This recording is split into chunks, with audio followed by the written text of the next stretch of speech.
If you had to guess about how many thousands of eyes you've done LASIK on, what would you say?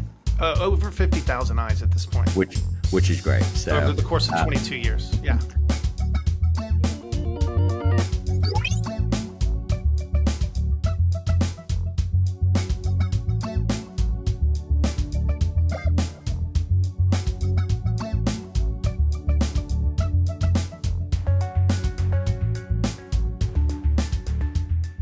Hello, I'm Dr. Phillip Brunson with Mann Eye Institute, and this is our podcast series titled Interventional Ophthalmology. And interventional eye care, what we're really focused on is surgical techniques and treatments to improve quality of life and reduce dependency on glasses and contacts and even medications in some instances. And we're fortunate enough today to have eye surgeon Dr. Paul Mann join us. Dr. Mann, welcome. Thank you. Yep. We've worked together how long now? 22 years. 22 years. So I can honestly say, working with you over 22 years, you have dedicated your entire profession to really interventional care, especially focused on LASIK and cataract surgery. And I couldn't think of a better guest to have on this podcast series, especially if we're going to talk about, I thought our first subject, we could talk about LASIK eye surgery. Okay, that sounds great. Thanks for having me. Yeah, Dr. Mann serves as our medical director here as well. And I thought I would love to have your expert opinion on a lot of the questions that patients have. Even though LASIK's been around for so many years, I feel like there's a lot of questions patients have that sometimes we take for granted they may already know. And then there's some misconceptions out there, especially with all the different platforms, social media, news, and anything we can do to help clear up and make it a little better understanding for patients. So I guess one of the big questions I would have is it considered a safe procedure? And the reason I bring this up is I get this thought, or there's this misconception that it's a procedure that a lot of eye doctors will not have themselves. Okay, well, I can debunk that myth right there because Okay. I had LASIK surgery myself 26 years ago.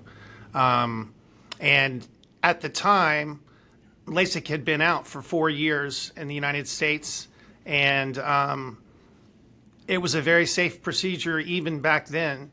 But with technology, the changes that have occurred over the last 2 decades, the procedures become extraordinarily safe. And if you look at complication rates from surgical procedures in the United States, LASIK probably has one of the lowest ones out there.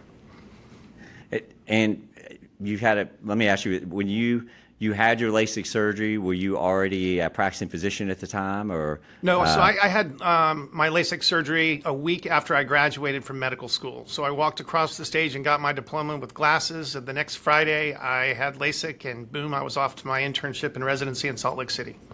That's great. Okay.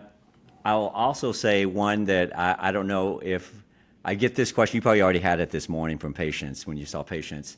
What is astigmatism, and can you surgically treat it with LASIK? Yeah, so astigmatism is simply, you can have astigmatism in both your cornea and also your lens, but when we're doing LASIK surgery, we're really focused on what you have in your lens, in your cornea. Just think of your cornea as being shaped more like a football as opposed to a basketball. And astigmatism, when LASIK was first approved, it was approved for the treatment of myopia. The Vizx laser was approved in 1997 for the treatment of myopia or nearsightedness. Astigmatism was not included in that. For 2 years, people were told, we can't treat astigmatism. It's that the software is not there yet. It hasn't been approved by the FDA. Within 2 years of that approval, it became available. It was approved by the FDA. The studies were submitted. The treatment of astigmatism, myopic astigmatism, was approved. And we've been treating astigmatism in the United States ever since. Now, there was a big improvement when technologies transferred from the Vizx being the main laser that's used to the wave-light laser system. There was a noticeable improvement in outcomes with the wave-light laser system compared to the Vizx system, but this is all the way back to 2004. So we've been treating astigmatism, and there have been hundreds of thousands of patients treated here in the United States. I've never asked you, did you have astigmatism with your LASIK treatment? No, I did not. Okay. Yeah. Okay, just curious. Okay. Well, and we can treat now up to 6 units of astigmatism at this point, which, I know that's hard for reference for people, but would you say that 90% or 90% of patients have less than 6 units, or what percentage of patients would you say have less than 6 units? Oh of my gosh, astigmatism? 99.8%. Yeah. I mean, it's Yeah. rare that we see someone with more astigmatism than that, right? Right, So, absolutely. one common question I get a lot with interaction with patients, a lot of them are worried that there's going to be pain or the procedure itself hurts. And then basically, what would you tell a patient to expect on the day of the procedure on something like this? I like to tell patients that their job is to go with the flow, keep both eyes open, and look up where we tell you to look. And typically, the treatment with the femtosecond laser takes about 25 seconds per eye, and then the patient's treatment can be anywhere from 1 to 2 seconds or up to about 25 seconds with today's technology. I really can't think of too many other things in medicine that are as instant gratification as this procedure. I see patients, they go home, they take their nap, they come in for the 1-day follow-up. I mean, they wake up from their nap, they can see. Yeah, we always give patients Valium, usually 10 milligrams, but sometimes more for larger people. And we encourage them to go straight home. Don't stop off and grab lunch on the way home. Just go straight home, roll into bed, fall asleep, sleep for 3 or 4 hours. If you can do that, you will not have any discomfort. If you can't fall asleep, you should keep your eyes closed, because if you keep them open, they're going to burn in water for about 2 hours. Okay. And that's the discomfort that people have after LASIK, and that's because they don't fall asleep. So if they can take a nap, it definitely alleviates that. So, Absolutely. Would you say a high percentage of patients are able to drive themselves in without a driver the very next day? 100%. That's awesome. Yes. Yep. All right. So this is probably one of the bigger questions I get a lot. I feel like there's a misconception that patients are going to have chronic dry eyes after LASIK, and they're worried about their night vision issues. And so much so that we did our own patient-reported outcomes with LASIK study on your patients that you did surgery on.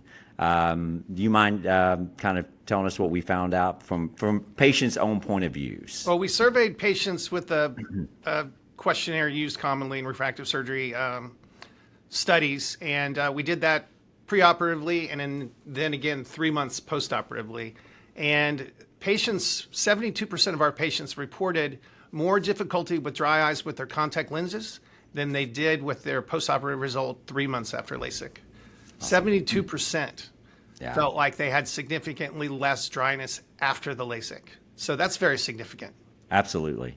And then the halos, glare, starbursting, the whole night component there, how did those patients report that too? They're compared to glasses and contacts to the 3-month post-op visit? Yes, so there was definitely a lot less visual problems with halos, glare.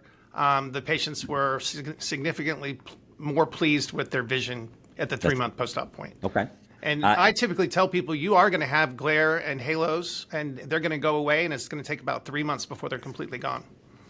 And I've got the numbers here in front of me of that study, and this is, I'm always, we know we get great results, and there's not a day that goes by in clinic that I don't have a patient tell me it's the best thing they ever did for themselves, and they wish they'd done it sooner a lot of times. Oh, absolutely. Yeah.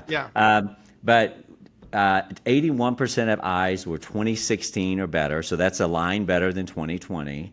And we actually had 31% of eyes that were 20/12. That's 3 lines better than 20/20. That's awesome. And then the results are just getting better and better as the technology improves. And then, there was 20% of patients gained 2 lines and 46% of patients gained 1 line. Do you mind kind of telling patients what that means necessarily?